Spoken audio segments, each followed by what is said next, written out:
What's up? Welcome back to my kitchen. I'll give you better views of the kitchen later when I'm actually doing one of the demos, but I want to give you a teaser for an upcoming episode on In the Kitchen with the Plant-Based Nutritionista podcast, where we're going to talk about the power of meal prep. Yes, the power of meal prep.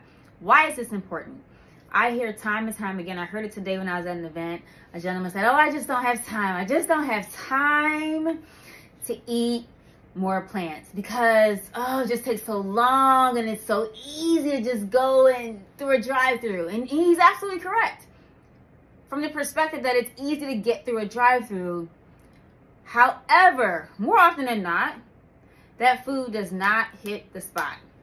It's a filler.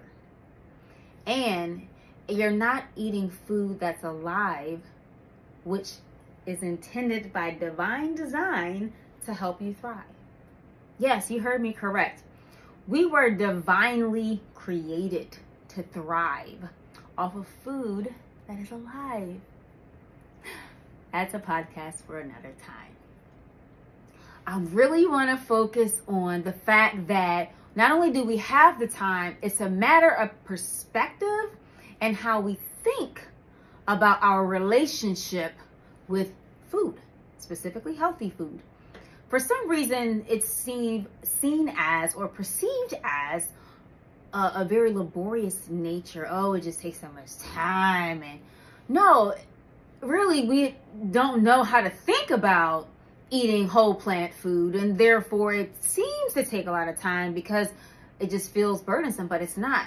And that's why I'm here. I'm here to help you take your health back one meal at a time by eating more plants. And I'm going to show you through the power of meal prep, it's not that bad. In fact, when you meal prep on whichever day of the week you choose, or 1 or 2 days of the week you choose to do some batch preparations, there is such freedom in coming home and knowing what's for dinner, and going to bed and knowing what you're going to have for breakfast and what you're going to have for lunch. Let me tell you, you will now have so much more time back in your day because you are not thinking, your thoughts are not consumed with, what am I going to eat? Let me put this into perspective for those of us who have ever been students, all of us, right? How many of you have spent more time thinking about the assignment than actually getting started and doing the assignment? And then by the time you do the assignment, you realize it wasn't that bad. I was just freaking out because it was unknown. I don't have a relationship with this new process, and therefore it feels like it's too much. I want to dispel the myth. Not only is it easier to eat food that's alive that will help you thrive, but it's better on your wallet. Yes, the perception is that it costs more to eat plant-based. It costs more to eat organic. That is all relative. Let me tell you what costs more. Co-pays at the doctor, prescription medication refills, time off work going to get checked out because of food choices over time that have now produced comorbidities or diseases that really we don't have to deal with, i.e. heart disease, high cholesterol, high blood pressure, diabetes. Need I go on? The intentionality, the power of meal prep will do more for you, my God, in a week, in a day, than not doing it at all. So if you need some encouragement, some gusto to just get in the kitchen, keep it simple, by the way. Don't try to go in and be an executive chef. Keep it simple. You can put on some music that'll get you bumping, you know what I'm saying? Right? You can get your tablet or laptop or phone and set up a nice movie that will not distract you to the point where you hurt yourself in the kitchen, but that will keep you somewhat occupied from feeling like, I really don't want to do this. Because for those who know me from many years ago, I'd be the first to tell you, I didn't want to be in the kitchen. I didn't like the kitchen. I hated the kitchen. I did it, right? And in my carnivorous days is what I'll say. And the reason, when I really got to my why, come on somebody, let's look at our why. When I got to my why, I realized I didn't want to be in the kitchen because I didn't know what I was doing.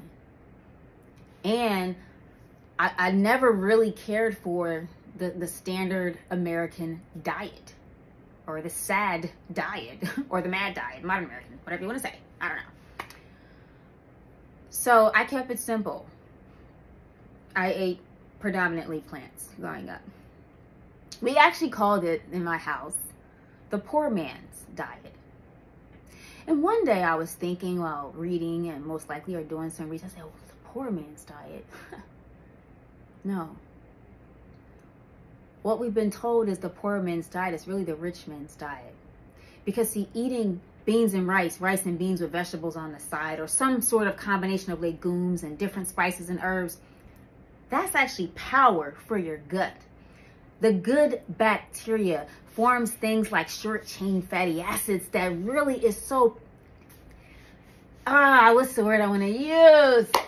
Let's just say immune boosting. Let's keep it simple. And when people look at me, they're like, oh, you look like you're 16 until you open your mouth and start talking. And I just laugh and say, no, I just eat more plants. But thank you so much for the compliment.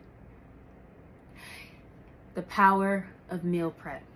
Pick a day where you have just a few hours. Listen, we spend more time scrolling through various apps, surfing the web, watching our favorite TV shows. You can have that TV show on if it means that much to you.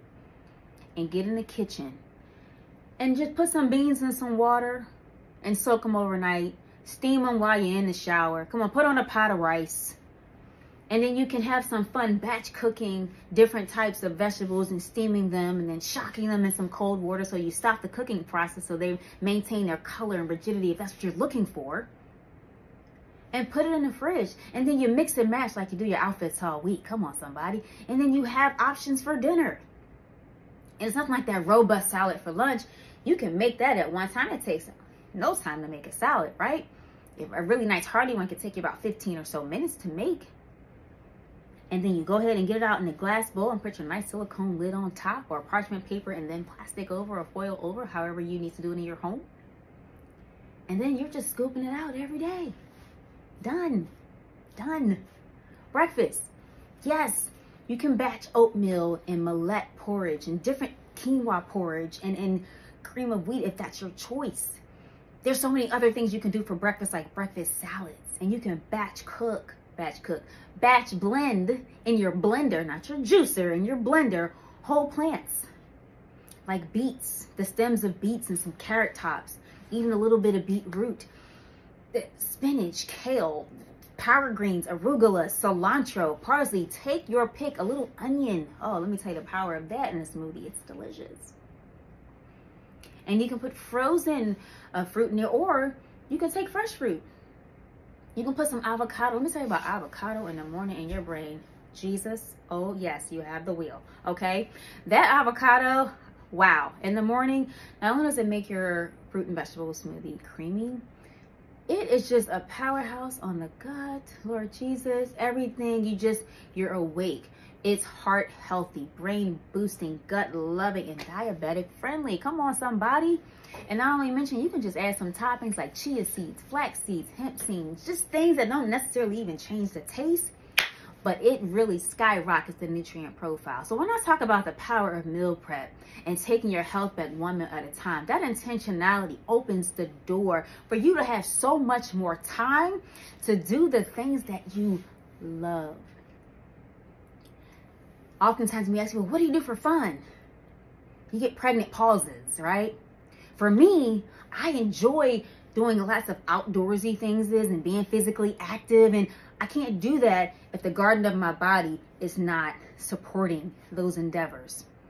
And I want us to now, today, put a stake in the ground and say, you know what? No more. I'm going to load my plate with plants, because that is the challenge that Team I Eat More Plants has going on right now. All right. And all you have to do is take a picture of your food item or your snack that's more plant-based than anything else, right? Post and tag. Y'all, there's a challenge coming with that. I'm going to be dropping that this week, so I hope you are staying locked in right here. I want you to share, like, follow, and subscribe. And I'm going to put a pin in this conversation because the podcast on the power of meal prep is on the way. All right. Happy holidays, family. Take care and remember to eat more plants. See ya.